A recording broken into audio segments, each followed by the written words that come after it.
A fool suffers twice, once in his mind and again in reality. A wise man suffers only once, when it's necessary. My guest today is a war zone correspondent who's reported from the most dangerous places in the world and witnessed things that we could never imagine. He's also a Brazilian Jiu-Jitsu black belt and a coach. In today's discussion, we speak about topics such as mental health, vulnerability, masculinity, fear, and most importantly, how to stay strong and be the rock for everyone else around you when everything seems to be falling apart. We also ask the one question that reframes the way we see fear. What am I actually afraid of?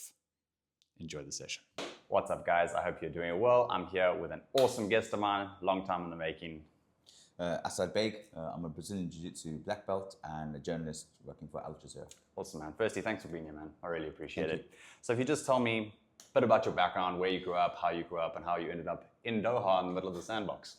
So I grew up in the UK, in a city called Birmingham, middle of England. If people in the UK will know where it is, inner city Birmingham. Actually one of the most deprived areas in the country. You know that. Growing up.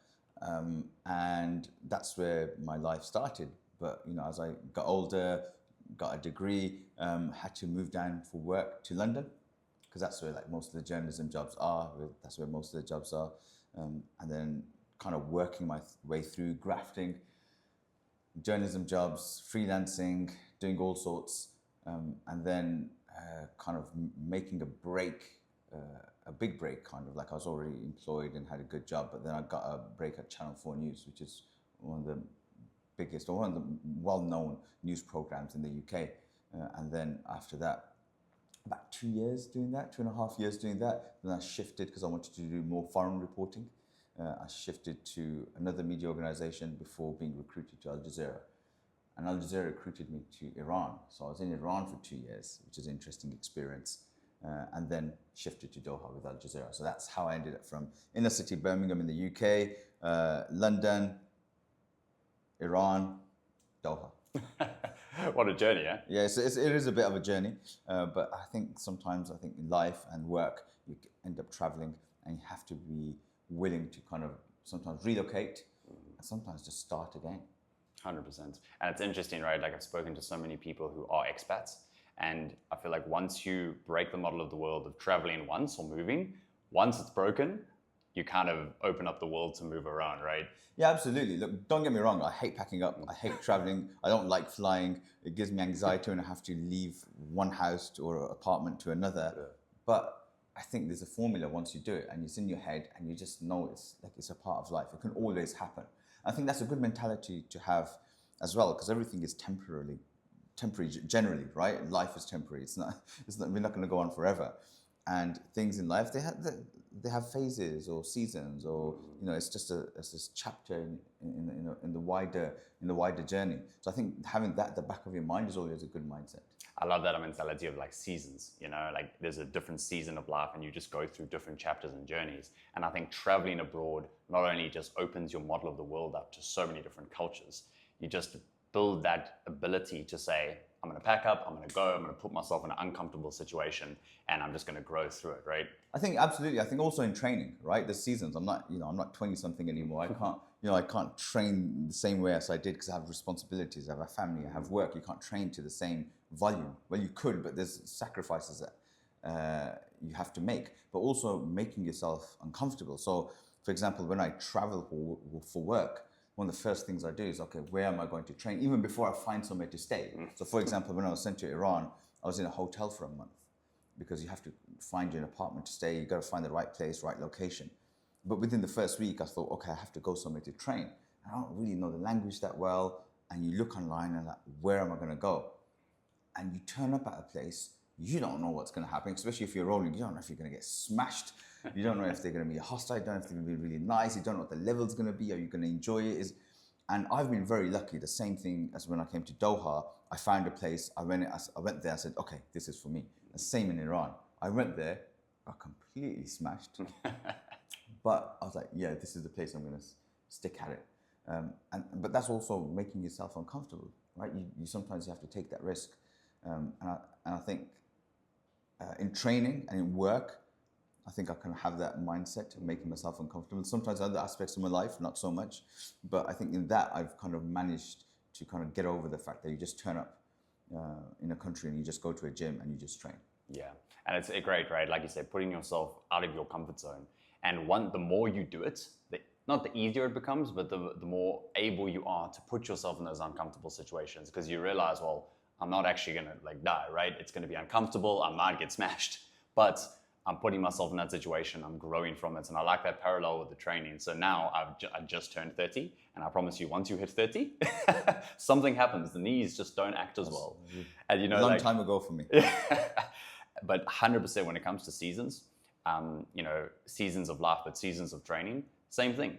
When you're in your 20s, I mean, you can lift weights 6 times a week, you can roll 3 times a week, you feel fresh, you feel good, but it's because you don't have all the other responsibilities. You don't have, like, the work is not as intense, the family is not, you know, as much of a responsibility before you have kids. So I think learning to customize to those different seasons and appreciating each season for what it is and getting the most out of it is just such a blessing to be able to do, right? Also realizing your limitations, right? So, okay, so I can't train 4 or 5 or 6 hours a day anymore, right? It's just not going to happen. I could, but what else am I going to have to sacrifice?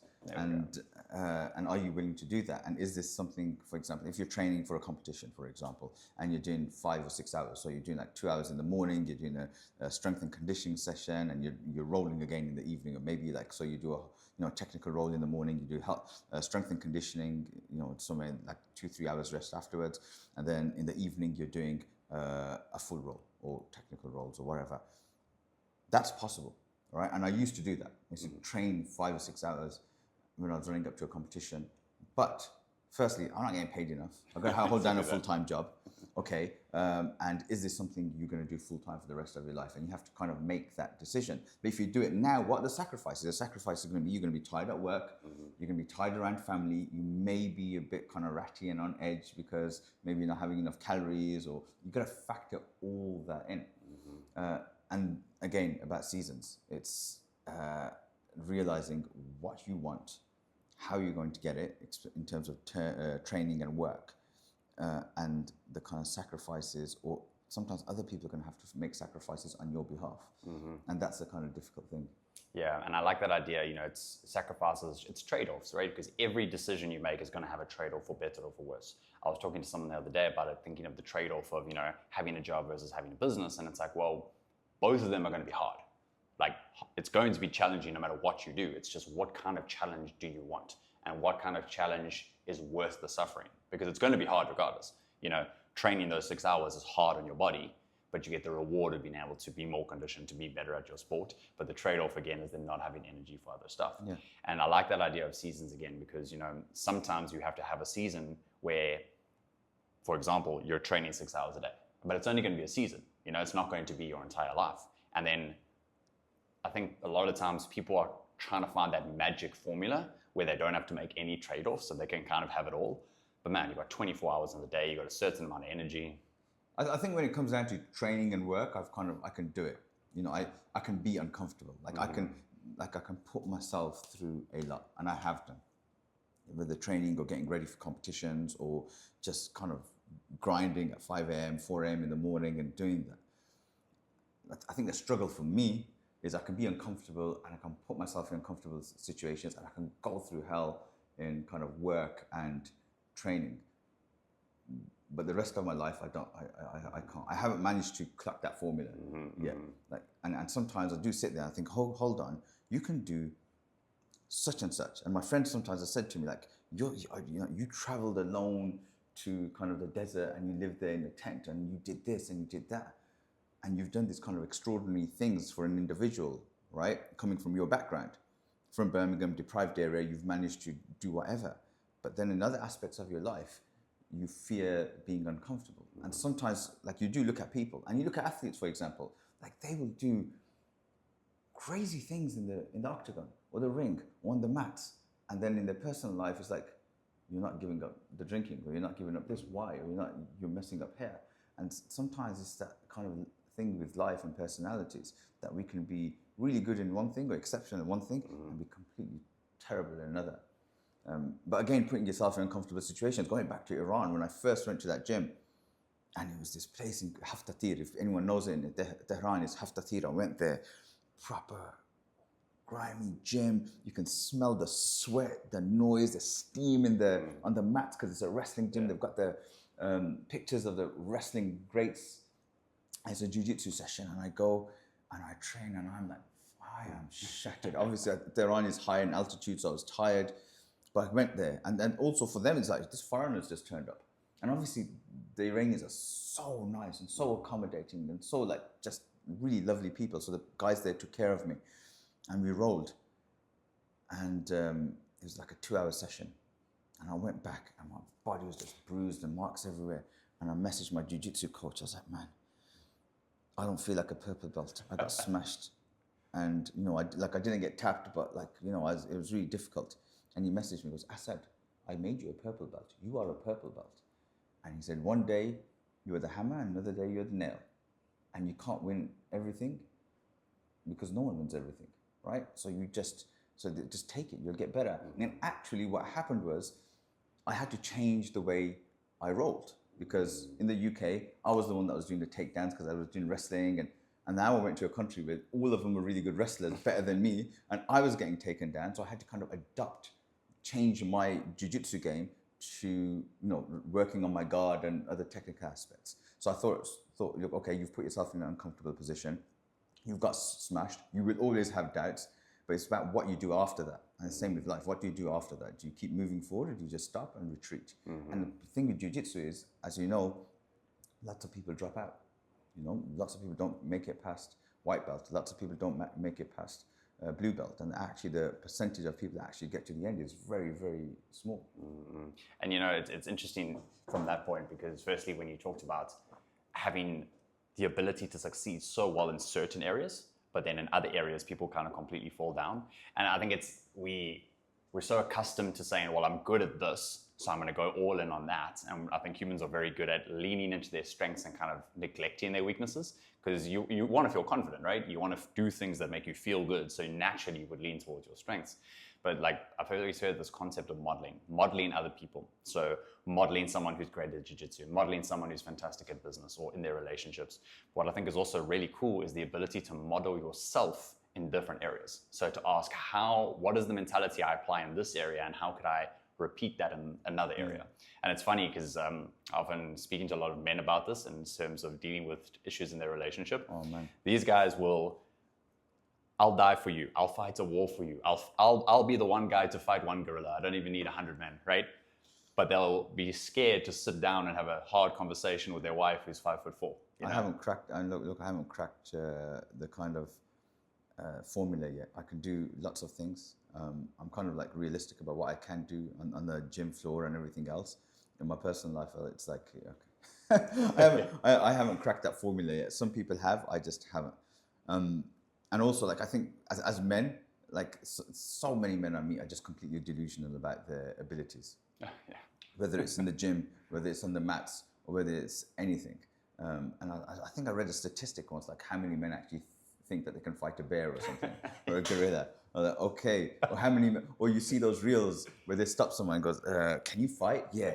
And how would you fight someone? Okay, here, show me how would you do it. And they look completely ridiculous on camera. I was like, that is so many men. And I think that 90% or maybe even 95% of men just don't know how to fight. Just don't know how to defend themselves. They maybe watched too many movies, or maybe they've watched, they've done some martial arts. But the thing with jiu-jitsu is, or grappling, there's no lying on the mats. Mm-hmm. Like everyone gets smashed, and it's humbling, right? It doesn't matter who you are. You're just gonna have to get used to it. And as you progress through your jiu-jitsu journey, sometimes you deliberately put yourself in uncomfortable or disadvantageous positions so you could test yourself. Mm-hmm.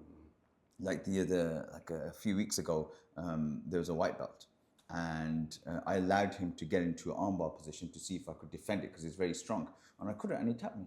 So, all right, okay. Now I know that this guy, if he gets to this position, if I allow him to get to this armbar position, I can't defend it that long, so I'm going to have to, move quickly. And again, so then I'm learning about my limitations and stuff. But that's only as you progress through your jiu-jitsu journey. And that's also in terms of life or business or anything else. You have to know your limitations, what you're capable of, but also when you have to ask other people for help. That's huge, right? I mean, what you were saying earlier about being in that gym in Iran and saying as a purple belt, feeling like a bit defeated after getting smashed.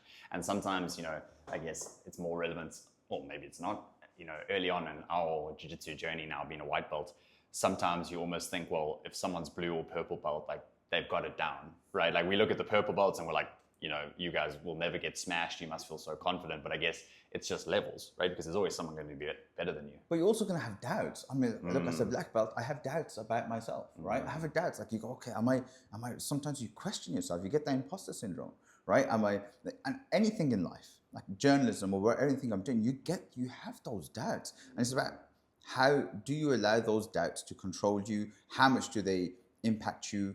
And I think in jiu-jitsu, I do question myself. There's no doubt. Like, and I know there's levels. There could be a world champion purple belt, or there'll be a competitive purple belt that's competing that could come and, tap me out. And am I really going to punish myself over that? No, I have to look at it realistically. Someone's training 6 hours a day, 5 days a week, or 6 days a week. I'm doing 3 or 4, sessions, and sometimes I'm not even rolling. I'm not even warming up properly, and I'm just taking it easy because I very rarely go 100% nowadays. But you have to be realistic about what you are able to do. But also it's about accepting that you're human, that you will have doubts.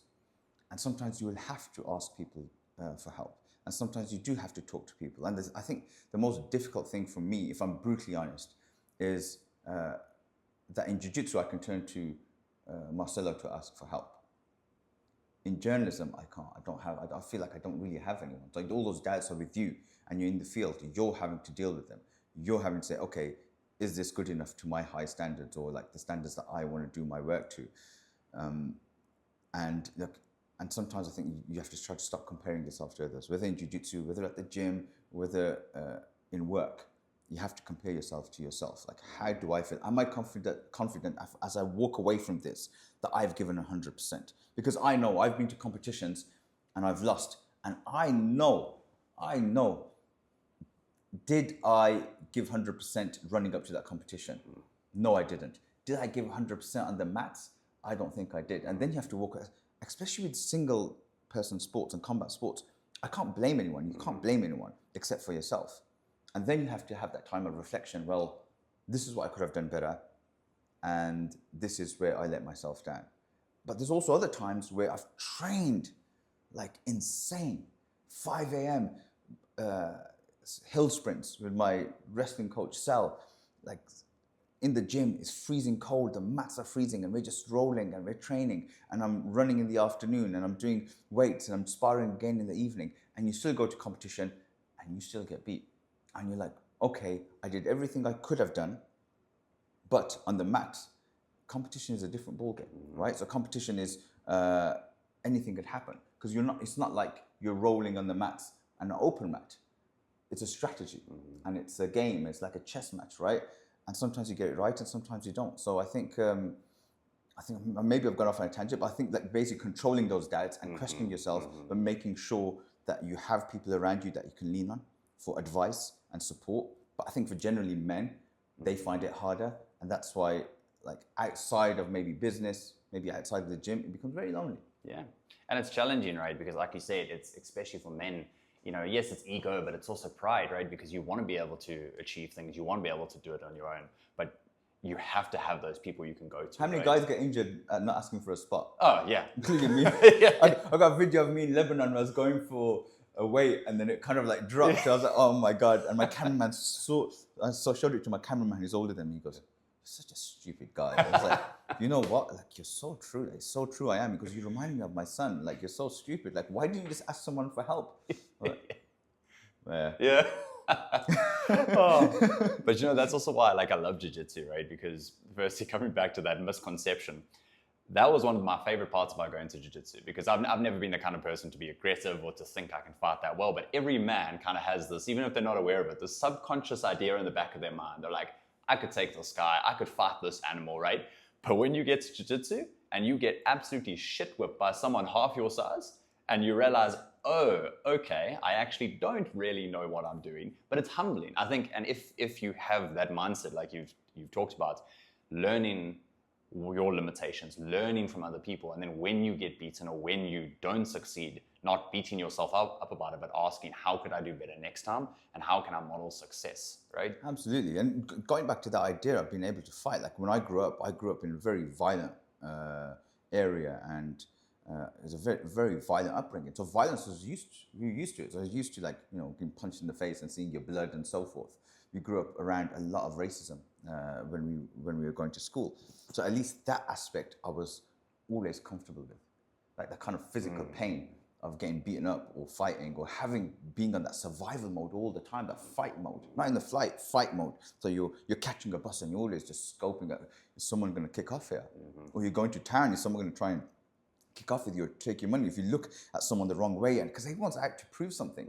And I'm glad I'm not in that environment anymore, but I was always comfortable in that violent aspect of taking care of myself. So, okay, I know how to take care of myself. But then obviously when you go into a jiu-jitsu gym and you see those things on YouTube, oh, I'm a street fighter, and I'll go to it. Nah, man, it's just like you're going to have to humble yourself. You're going to have to learn a new skill set. But again, it's back on the mats, you're going to have to ask for help. Right? And if you can, and I believe that if you can transfer that to the rest of your life, being able to put yourself in an uncomfortable position, being able to deal with uncomfortable conversations and situations, ask for help, admit that you're struggling, admit that you just don't know. And I think that's the biggest part of, I think for maybe men, human beings is generally just saying, I don't know. I don't know this aspect of business. I need some help here. You know, I don't know this aspect of life, or I need some help. I need someone to talk to. And especially like men. I think if you look at male suicide, men's mental health crises, a lot of it is men not being around men, not having their kind of group, their pride or whatever, and not being able to talk to people. And sometimes all it takes is like someone to say, are you okay? Because no one asks, right? Like I've been in situations in life where it's been very, very difficult for me. And everyone looks up at you and thinks, you're the strongest guy, right? So no one asks. And all it takes is one person say, how you doing? Are you okay? And then you actually stop and think, am I okay? And sometimes you know you're not okay, you're just not confronting it. And the same with jiu-jitsu. How you feeling? Like I make a point, and sometimes you'll maybe see me on the mats. I'll see how you doing, how's everything? And after the session, I ask people, how do you feel? How was it today? Because I want to open up that conversation, because I also want to be there for people, because if they're struggling, I want someone to say, man, you know, I struggled today with this. And I say, yeah, we can work on it. I get the younger kids going, how, you know, the young guys like, how long before I get a blue belt? I go, listen, bro, just relax. Everyone wants a blue belt. Yeah. But we have those conversations, being able to say, look, I am struggling, I am lonely, I'm struggling with mental health. And, you know, not everyone will be there to support you, but sometimes just to go for a coffee or a run or hit the gym together. Let's say, let's go to the gym. Let's hit the gym.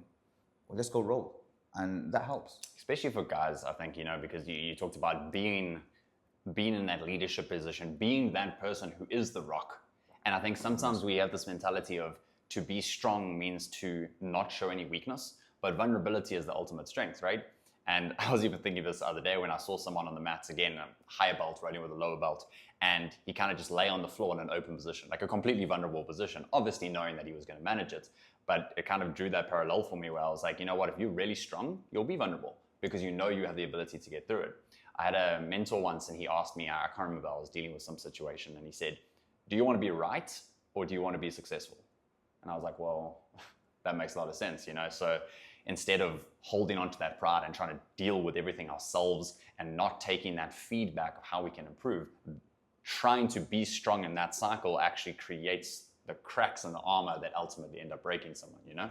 Yeah, absolutely. Like you're saying that everyone sees you as strong. So like when I go out and do reporting, so many times I've spent like a month on the front line in Ukraine, and it's difficult. It's freezing cold. Sometimes it's even in the summer. The hotels are terrible. There's no halal food, so I'm not eating great. I eat boiled eggs in a kettle or something. And I'm covering difficult subjects. And you're like, you know, as a correspondent, you're seen as a team leader. Everyone sees you as, no one ever asks if you're okay. And generally I am okay. I can deal with most situations. Like, in fact, I feel calmer in war zones and more at ease at war zones than any other place. Maybe because of ADHD and the way that my mind kind of, because there's chaos everywhere else, and then it's calm in the midst of the chaos. You know, in the midst of the zombie apocalypse, like, I got this. But also, you're seeing some difficult things. And I always check in with my team. Are you guys okay? Is everyone all right? And generally, everyone's okay, because we're all kind of the same mindset. But then you come back, and I came back one time from Ukraine after a month in the east in the front line. I think I spent a day here, and then went back to the UK. And I was out with my parents and brothers and sisters in a restaurant. And there was a wooden door that was gliding in the background. And I just froze. And I think I said to my brother, that reminds me of a missile coming in. And he said, yeah, because sometimes you have to remind yourself. And another time, I've seen like dead people, I've seen like young guys like blown to pieces and stuff, and horrible like kind of positions, and because it's not like the movies, right? And sometimes those images come back to you at the weirdest times. And you freeze, and you're kind of like, okay, I'm not there. And why? And sometimes you have to question yourself, why is this bothering me? And when you're seen as that team leader, whether in business or on the mats or anything else in life, no one checks up, right? You check up on everyone else. It's always you're checking up on people below you somehow, but no one expects you to just assume that you're okay. And 99% of the time, I'm okay. I'm dealing with stuff myself, but there are moments where I still remember stuff, right? Like I still remember where I saw a 3-year-old child dead in Somalia. He had just died from measles, a perfectly curable disease. There was a famine going on. There was like a drought, and it was in a tent. And the 2 parents were sitting there, emotionless. Like they were not showing no emotion. The 3-year-old kids just died. They're not crying. They're just sitting there, sad, hands in their head. And the child's wrapped up, and he was 3 years old. Same age as my eldest son at that time. And I remember seeing the kid's face, and I can still see it clearly to this very moment. If I think about it right now, I can literally see the child's face. And it affects you. It affects you mentally. It affects you emotionally. I've seen dead bodies of soldiers, and some people, oh, well, they're Russian. Well, yeah, but they're 18, 17-year-old boys that just maybe didn't sign up for this. And they're blown up, and they're frozen, and their families don't know where they are, and their families don't know how they died, right? They're still human beings. And some people can be emotionless about that. I think sometimes I can be detached from it, but later on, there's been times where I've been in my hotel room and I can't sleep. And it's because I'm thinking about them, like, who was this guy? How old was he? Did he have dreams? Did he have like a girlfriend? Did he have a wife? What's his parents going to be thinking? What's his brothers and sisters going to be thinking? Did they know how he died?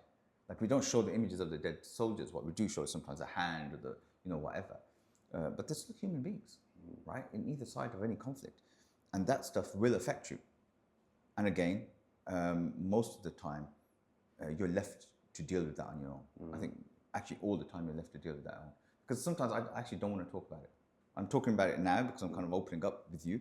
But most of the time, I don't. Like, even when my friends ask me, like, whoa, what did you see? And like, do you see this? And you're like, you put on the bravado, yeah, man, there was explosions, and this is how close I came to getting killed, and it was only like 5 meters away, and I'm not lying, like, literally, that's how close I came to getting killed or blown up. But you don't talk about the kind of, the other impact that it has on you. And it's not like I can't deal with it, it's what I do for a living, I love it. But there are aspects of it that are just horrible. And that most people are not, people lived through Doha and they saw the explosions and the rattling buildings and so forth. And they were like, oh my God, this is terrible. And for me, it's a kind of a norm when I'm out there. But we're actually way closer sometimes. And how do you feel? Because to go through that, you've probably experienced or witnessed things that 99.9% of people couldn't even imagine seeing, right? Without having that support structure as much, how do you find yourself dealing with that just by yourself? I think different people deal with it in different ways. I think someone did some research recently about kind of correspondents and how they deal with stuff. I remember going to the Central African Republic on my own as a freelancer. It was insane because the airport was closed.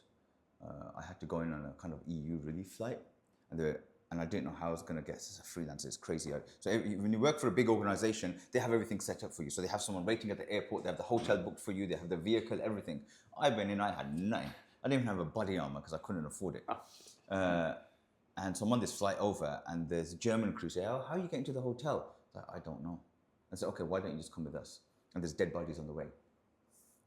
And we went out, and that conflict was brutal. And just not to make it too graphic, but people getting chopped up on the street. And I was in one place where I was counting the dead bodies coming in. On that day, there were 13, I think, and they were horrific.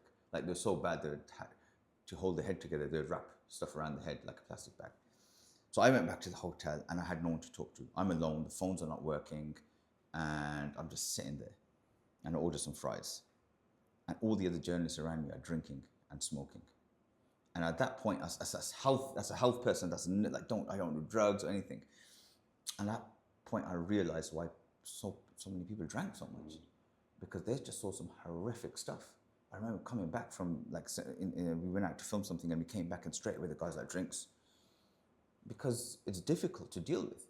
And if you're working on your own, and I was a freelancer, I'm on, so I don't have a cameraman, I don't have a permanent fixer. You're just there in your hotel room alone, and you're trying to process the events of the day, and it's horrific.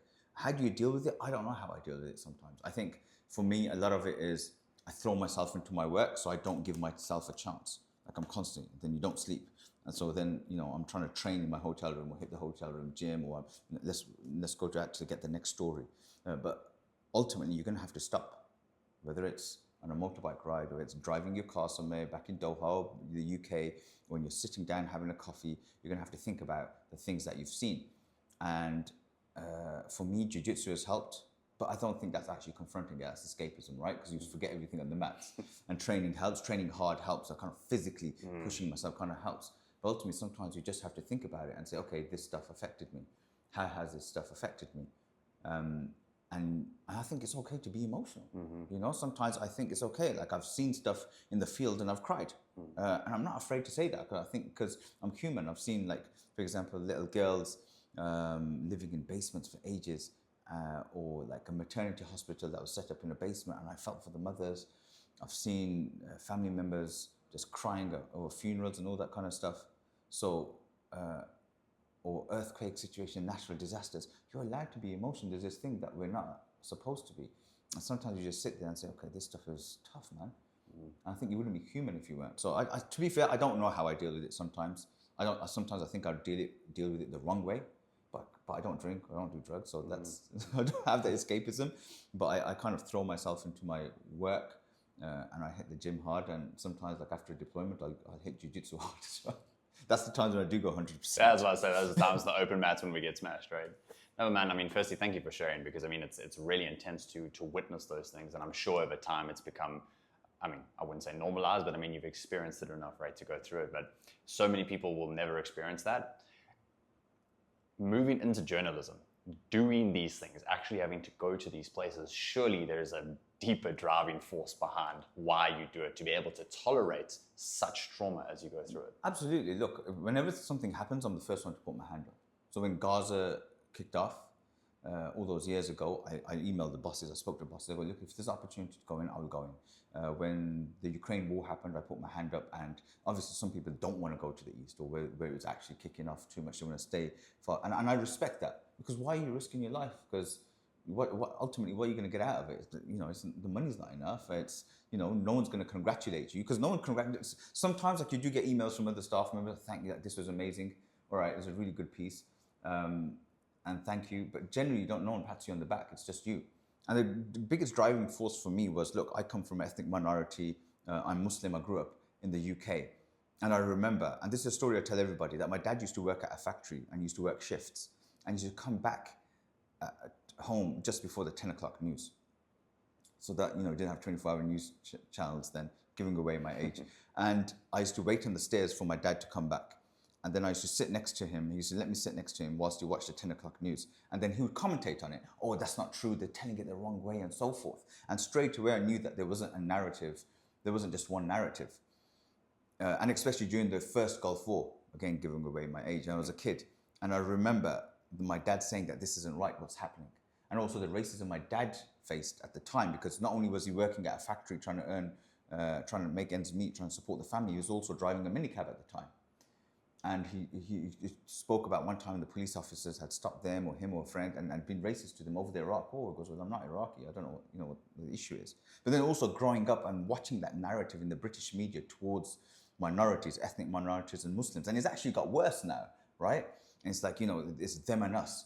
We're not really seen as British. We're seen as kind of the fifth column and the narrative around us and the language used around us. So when you used to watch that, you say, hold on, this isn't right. I feel that I could do a better job if I was in this position. But then you have to kind of break into that industry. And just to give you an idea, in the UK, Muslims make up around 4 or 5% of the population. And the last study I saw was that they make up 0.4% of the media. Wow. That's not even, forget about being on screen, forget about writing, just all of it. Producers and even higher ups is different. And in fact, around 75% of journalists in the UK are privately educated, right? And only actually, I think the population is 7 or 11%, is something like that, a very small number. So it tells you kind of the industry. It's actually harder to break into journalism in the UK than it is to be a brain surgeon or something, right? So that was the thing. But also I have kind of like a passion to cover these stories. I want to be there to kind of I think it's an incredible privilege for people to allow you into their homes, or when their home's been destroyed, or a family member's been killed, to allow you to be the conduit to tell their story to the world. And for you to stand there and say, listen, this is what I've seen, this is what's going on, these elections have just gone on, and you are kind of speaking truth to power. Like if it's a dodgy election, for example, in Pakistan when it happened, and there was allegations of ballot rigging and intimidation, and internet's being cut, and everything's, and you're the first reporter up that morning, the results have changed, and you're speaking the truth to the camera, and people saying, see, this guy's telling the truth. And I think that's a privilege and it's an honor.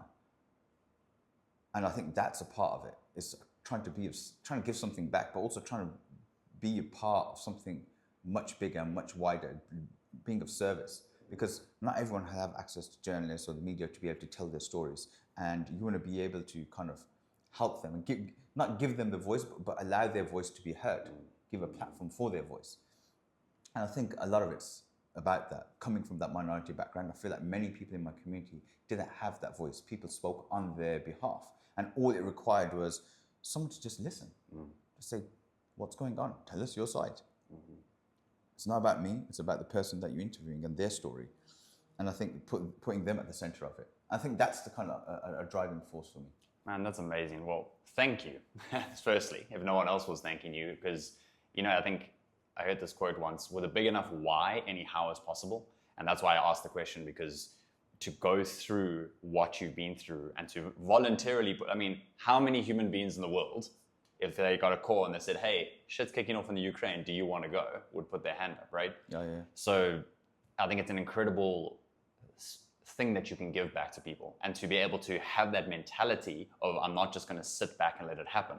I'm actually going to be the one who's going to stand up and try and make a difference in this community and do something. And not just doing it, there's no disrespect to how people add service in the world, but to not only put in the energy and effort in your time, but to risk your life in a lot of situations, right? To put yourself in these really intense situations, witness all of these intense things just so that you can give back that service and give people a voice. And I think it's amazing. I think the other thing is that, look, when we grew up, we didn't see people like me or that sounded like me on our TV screens, right? Because I don't sound like the Queen or the House of Lords. And sometimes that's a complaint, like, oh, I remember when I first was on TV, some people message, oh, he sounds so ghetto, where did you get him from?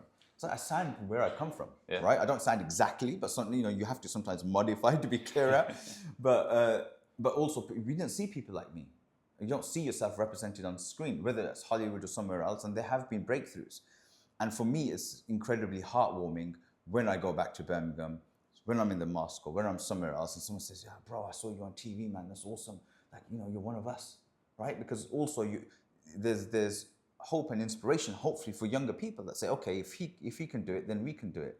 Yes, it's going to be hard work. It's not easy. Like I said, it's a very difficult industry to break through. And once even you break through, it's difficult to stay there because the pressures are so much and there's so many cuts going on, there's so many changes going on and challenges. But also that's that big aspect of the fact that, oh, that's one of us doing it. And that's also a positive, because I get invited back to universities and colleges and mosques and schools to come speak at, and I always say, yes, Why? Because this is a community I come from, and I want to be able to tell them that, guys, no matter, like, I'm not saying there's like effort alone is going to get you there, right? It's a big part of it, but there's also a big aspect of luck and being at the right place at the right time. But also the fact that like you can do it. Don't let anyone tell you that you can't. Mm-hmm. And I love that, right? Because being able to inspire younger generations and people who've experienced similar struggles to you. And sometimes it really just takes one person to put their hand up and say, you know what, I'm going to make myself uncomfortable. I'm going to push myself. And all you need is that inspiration. It kind of breaks your model of the world. You know, when you see it and you're like, okay, well, it's been done once. This person, they're like me. They came from the same place as me. And if they can do those things, it kind of breaks your model of the world as to what's possible. I mean, I even remember, and I was going to share this because it was actually really powerful for me, when the war kicked off here, whenever it was a couple of months ago, and I remember stressing out so much about everything that was going on, and I texted you and I said, hey, you know, like, how do we get out, or like, what should we do? And literally you just messaged me and you said, what are you actually afraid of? And not in a judgmental way, but like truly asking the question. And then I sat back and I thought about it and I said, yes, it's intense, like, yes, it's scary. But then I kind of compared it to, you know, the challenges and the situations you've been in, and it just gave me, it was such a small thing, but I got such a sigh of relief because I was like, you know what? A, it's not in comparison to other things. It could be much worse, A. And B, if you're not stressed about it and you're asking me to actually truly think about, like, what am I actually scared of? Not what's going on in the news and the media and all the scary stuff, but truly think about the reality of the situation. And it was just such a small thing, but it brought me so much relief. I can't remember doing it. Yeah. No, but I think, because look, my family were here and they were like, you know, freaking out. And I was like, guys, relax, okay? If it's time to go, I will tell you. Because look, let's face it, the air defenses were good. They were intercepting. So the threat was of shrapnel falling down. So depending on where you were, and the chances are minuscule. But then again, I have the privilege to be able to think like that, because the reality is when stuff is going on in other countries and I go sit on the balcony and I'm like, okay, I'm watching it or I'm filming it or whatever. And I've been closer to kind of war than most people have. So I have that kind of privilege and I can step back, because my thinking is you have enough food, water, and you're in a safe place inside, you're okay, you don't need to move yet. But if you have to move, okay, how are you going to move? What are the risk factors? And I can kind of, my brain goes into automatic mode. But also I was trying to reassure people that so many people are messaging me saying, you know, what should we do? Suddenly I became the go-to guy. But to be fair, before the war, I told some people it was going to start. I said, it's definitely going to start. I can see all the military movements. If you want to leave now. And I wasn't trying to scare people. I go, if you're worried about this, leave now. And I think sometimes we have to understand, like, I wish I could apply that to the rest of my life, right? Like, what are you afraid of? Right? In training, like if someone's to beat me up on the street and I'm like absolutely calm, because like, what are you afraid of? Like, what's it? Okay. Or in training or at work in a war zone, but everything else in my life, I'm getting anxious. And sometimes like a friend said to me, she said, what are you afraid of? And I'm like, okay, because the worst has possibly already happened. It's not going to be as bad as you think. And you're not going to be able not to deal with it. And we have this saying as Muslims in Islam that God doesn't burden a person with more than what they can bear. And that's always struck a note with me in many sense. Like, whatever's going to come, you're going to be okay. You may struggle for a bit. It may be difficult. Like, I remember as a journalist working, and the BBC hired me as an intern. They had me on a 6-week internship. And after a week, they knew that they wanted to hire me, because other BBC editors were coming just because they wanted me. Apparently I was good, right? Right. And so they said, okay, we'll give you a contract. But they made me work for the 6 weeks for free. And I had no money in my bank account. And I was eating Smart Price as the cornflakes. I don't know if anyone knows that British, but they like taste like cardboard. I had no money in my bank account. My overdraft limit was maxed out. And I was like, how am I going to put petrol in my car at the end of this? Like, I wouldn't go out with my friends, because I knew they were going out to eat and I couldn't pay. But then again, you know, I'm brand, so everyone's always fighting to pay for me anyway, so it's okay. But it was a struggle. But there was light at the end of it, right? And you have to struggle. And sometimes I would go on deployments as a freelancer and I wouldn't make any money. Like, I went to Burma and it was crowdfunded and people helped me, right? Because they wanted me. And I made $150. That's it. That's it for one story that was published. I was like, you know what though, I don't care, because I was so privileged to be able to do that. So I think that there's a number of things at least I take from my faith. Is one is that God will not burden you with more than what you can deal, and whether you have faith or don't, generally if you look, people can deal with most situations. Again, what are you afraid of? What's the worst that's going to happen? And if that happens, okay, sometimes there's so many things you don't have control of. And the second point is there's so many things around you that happen you have no control of. Right? I can't control how someone's going to react. I can't control what someone's going to do. But what I can control is how I react to that threat or that situation. I can't control when the Russians or Ukrainians are going to fire missiles, but I can keep myself together and remain calm and carry on reporting. And there's a clip of me that people keep sharing, and for me it's nothing. But I'm about to go live, or I'm going live, and as I go live, the rockets flying. You can hear them, and the reporter goes, "Are you safe?" I go, "No, don't worry, I'm all right." Right? I'm calm about it. I could have at that moment said, "Oh my God, we've got to get out of here. Let's stop the live." But I can control and for me, there was no fear factor at that point, because I said, okay, I have a few minutes and then we have to leave. But I can control what I can do, and I can deal with whatever life is going to throw at me, at least in work and training. Life not so. I keep separating work and training and life, but it's all in one. And like I said, I haven't managed to be able to, not yet anyway, to be able to get that kind of like mindset from gym, work and everything else to the rest of my life. I wish I could kind of bridge that. Well, I mean, you've got all the recipes, right? But there's just so many interesting things from what you said. And I think the first one being that stands out for me is you keep using the word privilege. And I think that mindset of gratitude of like, not I have to do this, I get to do this. And I mean, imagine being able to apply that mentality to things of far less risk and consequence than going into a war zone, right? Like to have that mentality of, I get to do this. I get to wake up, I get to train, I get to have this hard conversation with my wife because I have a wife. I get to go through this challenge with my kid because I've got a kid. You know, that mentality of privilege, I think is such a powerful tool for your mental health. And on top of that, like speaking about focusing on what you can control, it's huge. Because I mean, when you're in those situations, if you're focusing on things you can't control, same thing with everyone here stressing with what was going on. If you focus on the whole thing, no Netflix and chill, it's just Al Jazeera and anxiety, right? Focusing on all those things that you can't control, that's what makes you stressed out. And I think drawing the parallel of how you deal with standing about to report and having a missile come over your head, similar to jiu-jitsu. And you actually taught me that once when I was rolling, and obviously as a big, strong white belt, our main strategy is just as much power and strangulation and then burn out in 30 seconds. And you were like, you know what, just breathe. You're not going to be able to control what the person does, but if you're calm and you have energy, you can at least control how you react to their movements. And I think having that mentality is such a good thing to transport into everything else, because not only does it protect your mental health, it makes you more effective when you make decisions from a calm place. Yeah, of course, but also going back to gratitude, like we said, alhamdulillah, praise be to God, right? And thanks be to God, because so many times it's like, okay, I'm able to train, and I'm able to train whilst I'm injured. I'm able to wake up and have a coffee. And even when I'm in war zones, like I'm in such a better place than what, like, you know, I have a team, I have a cameraman that I can trust. I have a fixer in Ukraine, Yuri, like me and him. Mate, we were in the East and we go, listen, we need to, both of us train. We should go training. We should take time out to go hit a gym. There used to be a gym open because there's still training and the air raid signs are going on. And every morning, let's go to the gym and let's work out and let's do our steps and let's go eat healthy. So I'm so privileged. But also sometimes people that look, I have people saying, nah, man, if I don't get my purple belt, I'm going to be upset. If I don't get my stripe, I say, listen, take it easy. That purple belt and that stripe is going to come. It's not like it's elusive and you're not going to get it. But take that time as a blue belt and white belt and see it as a blessing.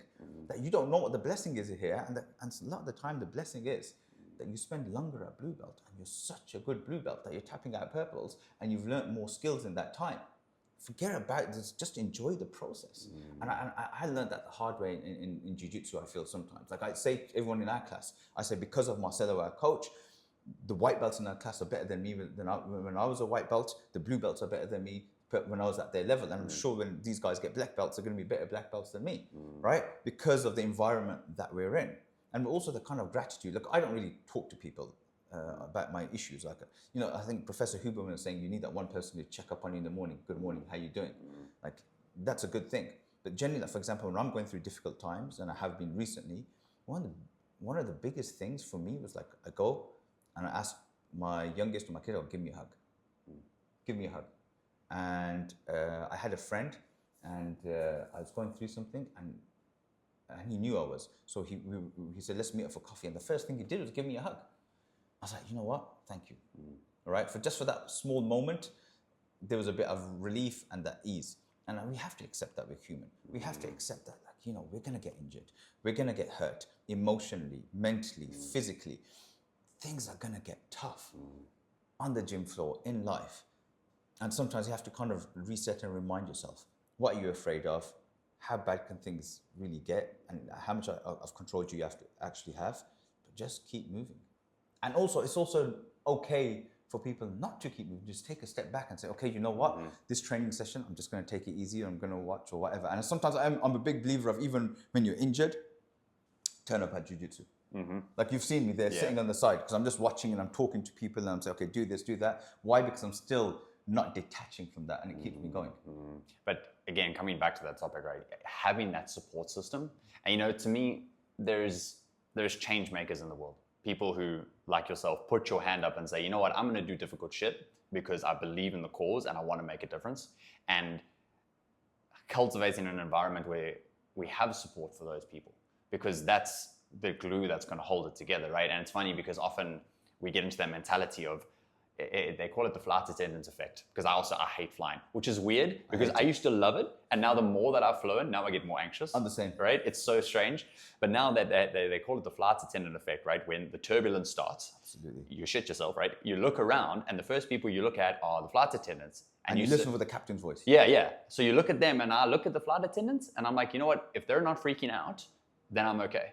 And I think people like yourself are that flight attendant in life for people, because, like, during the war, that's why you were the first person I texted, because I said, you know what, he's been through this. If you're not freaking out, I'm not going to freak out. It's really weird, because I gave that same example about the flight attendants. Really? I give it to so many people. That's like, whenever you hear the captain's voice, there's turbulence. He's always calm. No matter what's going on, people don't need to know what's going on, the crisis that he's facing or she is facing, but they're always trained to be calm. Same with doctors, the bedside manner. Okay, I'm going to tell you some terrible news, but I'm going to tell you in a calm way, because I'm not freaking out, right? And I think that's important, especially, look, I think for fathers, for husbands, for mothers, for parents, keep calm. Like, if I'm in the car and it's the heat of Doha and the battery's gone, okay, I'm going to keep calm, because if I freak out, my kids are going to freak out, right? Or the people around me. And I think, and also you have to just accept that it's not in your control. There's so many things that's not in your control, and just say, okay, fine, whatever it is, we'll find a solution, right? There's always going to be a solution. There's always going to be a way out. And if there isn't, then okay, then you know your time's up. And that's it, right? Because, I mean, what else can you do? I mean, you can influence the things you can control, and the things you can't control, you accept them, because if you don't accept them, then you're going to suffer twice. There's a saying, you know, only a fool suffers twice, once in their imagination and once in reality. You know, why suffer in advance of needing to suffer? Yeah, I think for me, sometimes, like, I overthink. I'll replay conversations, or I'll think about stuff that I have no control about in my life in general, not work and jiu-jitsu, but other stuff. And that's a good reminder for me, at least sometimes, like, you know, what are you so afraid of? What are you think? You know, if this is going to happen, okay, it happens, and you just deal with it. And you know, you do lose sleep because you're stressed and you're anxious about stuff going on, whether with work or life or family or whatever. And again, I think that the trick is, or maybe the skill is, to be able to bridge that gap between everything else you do and the calmness you face in the rest of your life and how you deal with situations, to your personal life and everything else. I think that's difficult. Finding the calm in the storm, like you mentioned, you know. And it's interesting, because that's why I just love that question of, you know, what is the worst thing that's going to happen? And you mentioned earlier, you know, with support, sometimes it's not about. And I think especially guys kind of go into this all or nothing mentality, where it's like, okay, I can either be completely strong and not, like, deal with it at all, or I have to go to intensive therapy. Like, sometimes you just need to talk about it. And how often just talking something out loud, and as you talk about the problem or the situation, you realize, oh, okay, it's actually not as bad as I thought. And the bad part of it, what is the probability that that's actually going to happen? And I mean, that's exactly, I keep coming back to that message you sent me, because that kind of triggered me to actually think. And then I started speaking to my wife, and I was like, you know what? Yeah, it's scary, there's noises and stuff, but I thought, you know what actually is the worst case scenario? And I was like, well, the shrapnel could fall and it might damage the building, but the worst case scenario, can I manage it? I can manage it, I will get through it. because if you stay in your head, you're dead, right? Because the brain will automatically come up with the worst case scenarios. I'm guilty of that sometimes in a kind of personal life. But I think, again, there's this idea of, what is the worst that can happen? And actually, is it going to happen, right? But also there's another aspect. I was listening to a podcast. Sometimes talking about your problems actually makes them worse because you overthink. And I think it depends how you talk about them. If I say, look, Rory, I'm going through this, okay? And then we just generally have a chat. And there's another complaining. For example, if I say to you, man, I'm really, really cold and it's freezing, okay? And that's my complaint. By me complaining to you hasn't made me any warmer, has it? And sometimes, like, you're cold, I'm cold, so what, okay? Let's talk about something else, right? Sometimes complaining but should be some gratefulness there, I still think, even if you're cold, right? And I've been in situations where it's been -8 and I've been shivering and stuff. Actually cold. But me complaining isn't going to change anything. I can complain to myself, but also have to find a solution.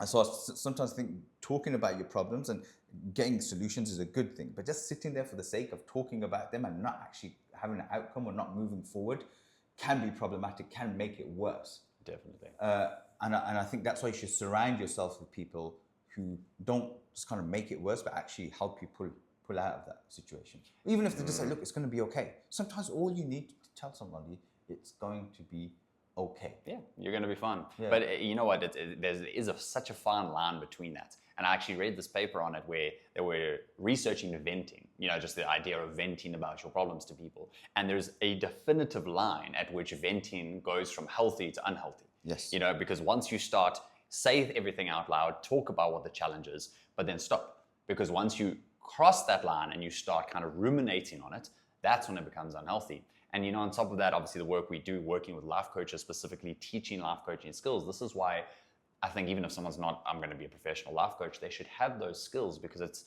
the ability to listen to someone and truly listen, right? Because you can speak to people sometimes and not listen. People speak at them. They're not speaking with them. And then just being able to ask really powerful, helpful questions. And again, I'm not saying everyone should do that. Sometimes just a listening ear and just, like you said, someone to say, it's going to be okay, or, hey, that is a really shit situation, I'm here for you. But if you go on a layer above that, like, how can you just ask powerful questions, right? Like, how did that challenge you? Have you ever faced a challenge like this before? What are the options? Like, what could you do? Even the question that you asked me, right? What's the worst thing that's going to happen? And I think just regardless of whether they have the skill or not, surrounding yourself with positive people, proactive people. And I think so many men and people in general get stuck in these ruts where their circle is this, and complaining becomes the norm, and then it almost becomes a toxic cycle. I think then you have to detach, right? I think because I for a while now, I have detached from people that just kind of limit themselves to their own understanding of the world, right? They're not willing to, like, they want to. So I have a saying: there's a glass half full, glass half empty, right? And then there's people glass half full of shit. And I don't want to be around those people, right? Because glass half empty, glass half full, I can deal with, right? And then there's like, no matter what you say, you just have to detach, right? And also I think I want to surround myself with people that are intelligent in a way that they see people as a whole. And I remember there's an institution, I think called Tabor Institution, that helps Muslim prisoners in the US. And they had a quote going, you are not your last mistake. And you are not your worst mistake, all right? Even if it was deliberate, right? So even if, for example, if there's a bank robber and someone robbed a bank and they got caught and they're in prison, I don't want to see that person as that. They're not a bank robber for the rest of their life, right? I want to be understanding what got someone to this position. Could this have been prevented? But also, how do you rehabilitate people? See people as a whole, right? Sometimes anger and frustration comes from a certain place and the environment and stuff. So see people as a whole. Obviously, there's crimes such as murder and so forth. Okay, that's different. But I'm talking about generally when you said not talking at people, but listening to them and trying to be understanding, right? Because no one is perfect. We're all human. We make mistakes. Sometimes we make mistakes out of emotions or frustration or whatever, and trying to understand it. and trying not to judge people. I think that's difficult. I think a lot of people find that difficult. They'll see someone do something, or someone to hear something, oh man, that person's just a piece of whatever and terrible. Okay, but you saying that hasn't helped anything. You haven't added anything to the conversation. And also, like, I don't want to be complete like this liberal whatever, but I also think that sometimes you have to see, we don't know what's going on in that person's life. I don't know why they reacted like that. Like, so many times I've been in the front line and someone snapped at me and I haven't reacted. I could say, look, how dare you speak to me like that and so forth. But I don't know what's going on. I don't know if they had a phone call from their missus or partner or whatever earlier on. I don't know if they've eaten properly. I don't know if they've had proper sleep. I don't know what's frustrating them. Maybe I've done something to frustrate them. And sometimes it's just like, you know what, just try and be there for people. And sometimes the best thing you can do is just not say anything and just say, okay. Just accept them, right? Because like you say, I mean, people are, and they're reacting to what they're going through subjectively. I mean, it's very seldom an attack on another person when someone snaps. And you made an interesting comment, about people struggle to not judge others. And my opinion on that is, this brain is designed to judge. We have to judge every single thing. Is this a threat? But are you judging fairly and logically? Yeah. And are you generalizing? Because there's actually this documentary on Netflix called Catching a Killer. And it's quite interesting because the whole narrative behind labeling someone as a killer. Now, yes, there's a difference between if you've done something, you've committed a separate situation, not justifying it. But people are not necessarily their behavior. And we're not just like you said, our worst mistake. You can't judge. I mean, imagine someone judging us on our worst moment. And if that was just the snapshot. I've had so many worst moments, man. I'm telling you, my life is full of worst moments. I think, and I watched this podcast, again, I think Professor Huberman, about emotional intelligence and so forth. And everyone's using this term narcissist nowadays. Everyone's a narcissist. And this guy was a professional. And he said, and he goes, even narcissists, even the minority of people in society that are actually clinically diagnosed as narcissists, he goes, yes, they can change. Everyone has the ability to change. And I think that people will make mistakes. People will say wrong things. People will just mess up and they have regret. And sometimes their biggest punishment is the remorse and the regret they have. And they're staying up at night at 2 a.m. in the morning and they're thinking, man, I did this and I messed up and I'm terrible for it. And yes, like some of it requires action, but sometimes the action for them is just they're sitting there, hands in their head, thinking, man, I messed up. I've hurt so many people. I did this wrong. And if they have that remorse. But everyone, I believe, deserves a fair go, and people are not their worst mistakes. And even, like, I've met people that you would say are terrible in society, right? But they do good things. People are complicated. They're not. It's not black or white, right? I don't think anything is. I think it so strongly comes down to the idea of labeling someone and giving them the identity of this is a bad person or this is a dishonest person. Like, no. Or this person is arrogant, and you don't really know. They don't see themselves as arrogant. Yeah. They're probably masking or doing something, or something else is going on behind. You're just judging them to your criteria or your mindset, how you see the world. You don't know really what's going on behind. And even, when you communicate with people, and I think this is such an important thing with, interpersonal conflict, is never attacking the person, but rather not attacking, but focusing on the behavior, not the person. Even just in the language, right? Instead of saying, you're a liar, you were dishonest about this. Because like I said, that person, you can't label someone as one thing because they're not lying all the time. Maybe they lie a lot. Maybe you should be cognizant of that, but you can't label them and put them in this box, because then how are they ever meant to rehabilitate themselves if they think, not only this is what I do, this is who I am. But also, why are they lying? Yeah. Like, why do kids lie sometimes? Well, they're afraid sometimes. They're scared. They're scared of upsetting the parent. They're scared of punishment. They're scared of losing that love or that, kind of empathy.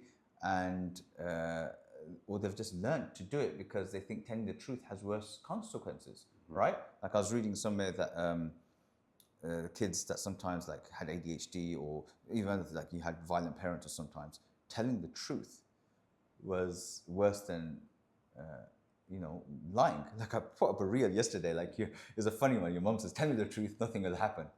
And then it shows when you tell the truth, and it shows a cage fight where the guy's just getting beat. So sometimes you learn to just not tell the truth, or not the entire truth, because it's kind of like a conditioned response. Doesn't mean it's right.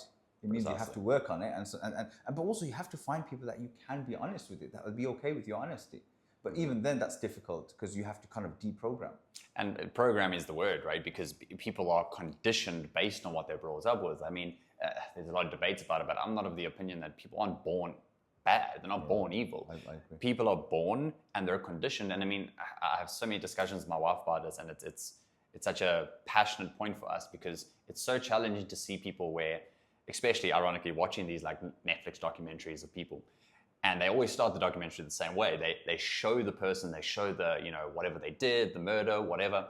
But when you go through their story, you get to the point where you think, well, with an upbringing like that, what else could they have become? Because this is what they've only ever been taught. And now when they're 30, 40, 50, yes, you can change it any time, but it's very challenging when all you've known is violence. People I grew up with, some of them ended up in prison, some of them ended up dead, and you think, what did life have to offer them? And when, for example, yes, they could have broken out of it, but it's not easy, right? So if you grow up with a violent background, deprived background, you know, the education isn't great at schools, the opportunities are not there, and even when some of them went to university and say, is this all life has to offer us? Like, I've got a degree, but I'm still being treated differently. I still can't break into the industry. And then they look at life in a different way. Like, okay, I come from a deprived background. I've done everything I can do. I've managed to get somewhere, but still there's barriers. Still, and sometimes they make wrong choices. Mm-hmm. And I think that's why you have to look at people as a whole and be understanding and empathetic. That's, I think, the empathy, right? And sometimes just holding space for someone and seeing someone as a whole, and not, because people can tell, even if it's subconsciously, right? If they're dealing with someone, they can tell what the other person's perspective is on them. And I think when they're constantly treated and seen as a certain way, it's almost a self-fulfilling prophecy that they say, oh, well, this person thinks I'm like this, and then everyone else thinks I'm like this, therefore I am like that.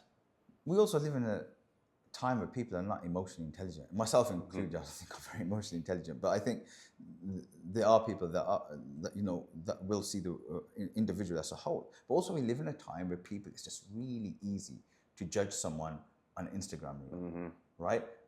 You know, you're a narcissist, you're this, you're that, or you have narcissistic traits. Everyone's a narcissist nowadays. I'm like, oh my God, seriously. Or, you know, everything's like a quick TikTok or Instagram. We want to condense everything into a minute or 30 seconds. And life is way more complex than that and way deeper than that.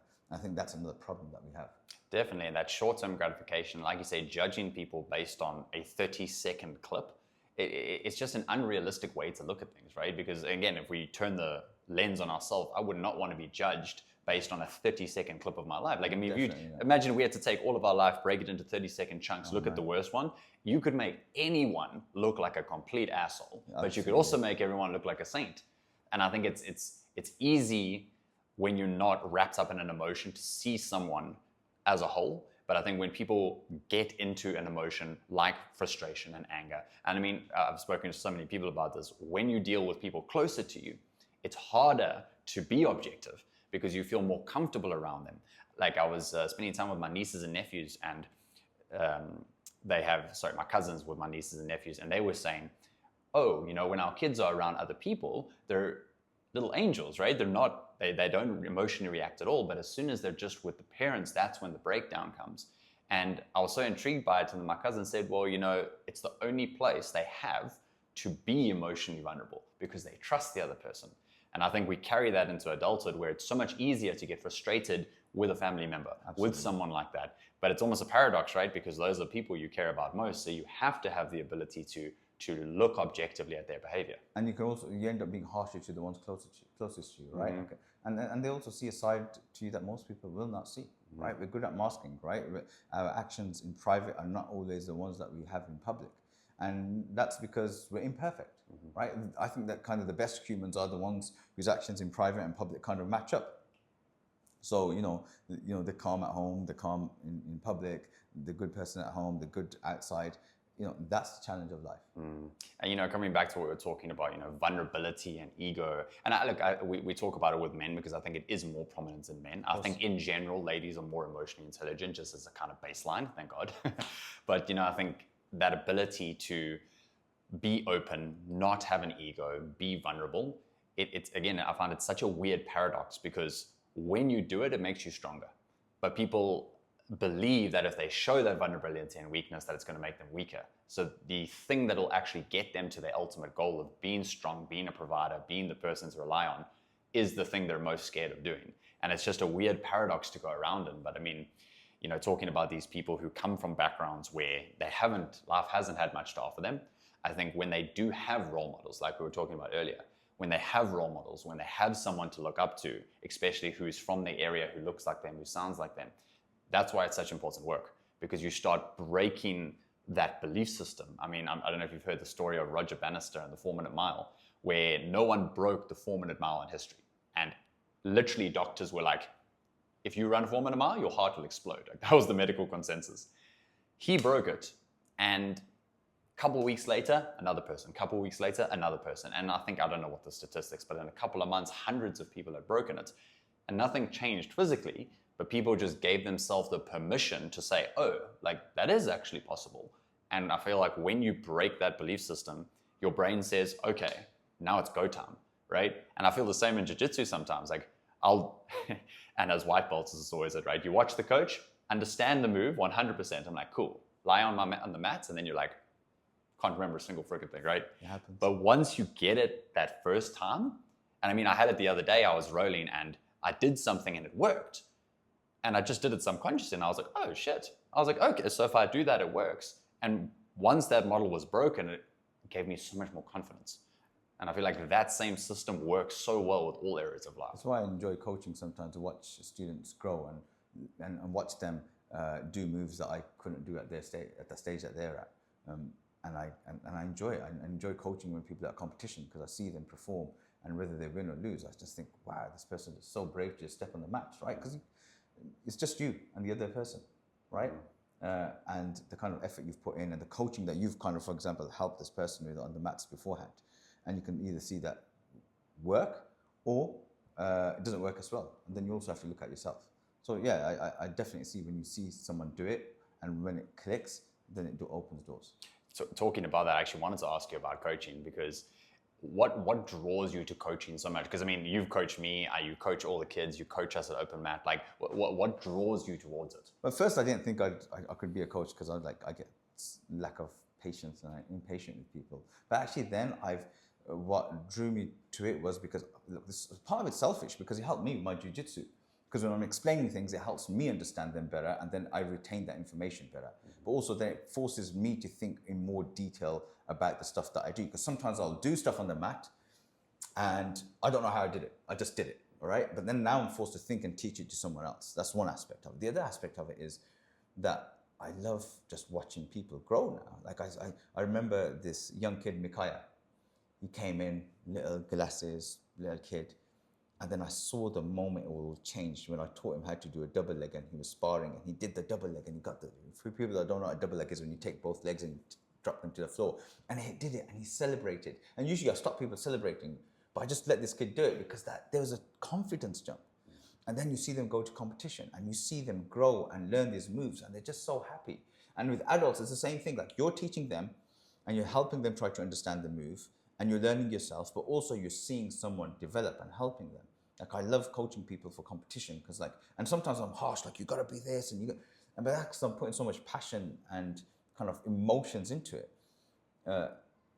And because sometimes I think maybe it's a dopamine thing, like giving, I see, at least with people with ADHD, apparently, giving to other people is better than receiving, right? Like, I'm not good at receiving gifts and stuff, but I prefer to give them and do stuff for others, because it makes me feel good, right? And maybe releases a different set of hormones. But I enjoy watching people. I teach people their submission, and then they do it open mat, and then they do it at competition. I'm like, yeah, man, that's awesome. Yeah. I taught them that move, and it's gratifying. Yeah.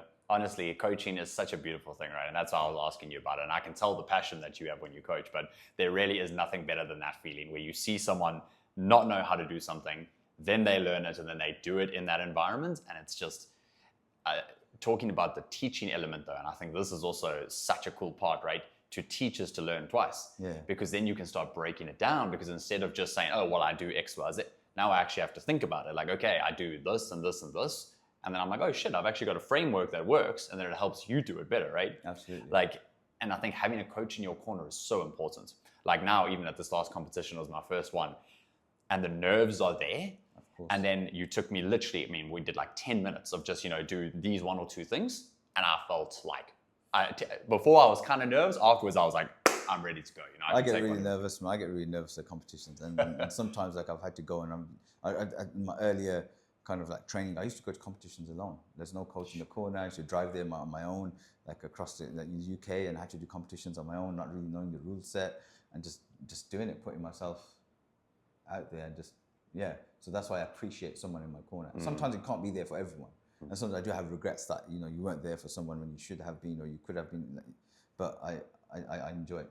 I think having a good coach in your corner means so much, right? And I think regardless of whether people do it as a profession or not, I think a coach is just someone who's there, and we were talking about this earlier, having a circle of people who teach you A, and B, they're just there for you, for that support. And then they can also give you that objectivity. Of course. And that's why I think jiu-jitsu is any martial arts is such a good parallel, because when you're on the mat, like I remember being on the mat and I was in a certain position and you said do A, B, C, and I did it and it worked.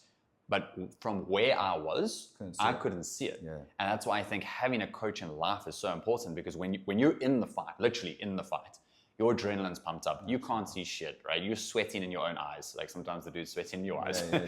And you don't have that objectivity to look out. And that's why I think having a good coach it's just such a crucial thing, right? In any area. I agree.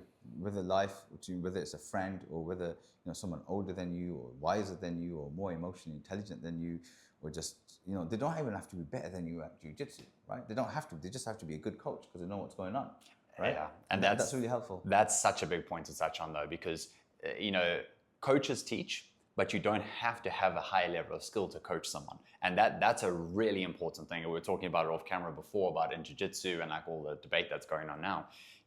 Coaching is a specific skill set. Absolutely. You can be fantastic on the mats. I mean, I've seen people who are incredible at jiu-jitsu, but they don't have that coaching instinct. They don't have the coaching skill. You can have all the championships, all the medals you want. It doesn't make you a good coach. You can be the best boxer in the world. It doesn't mean you're going to be the best trainer.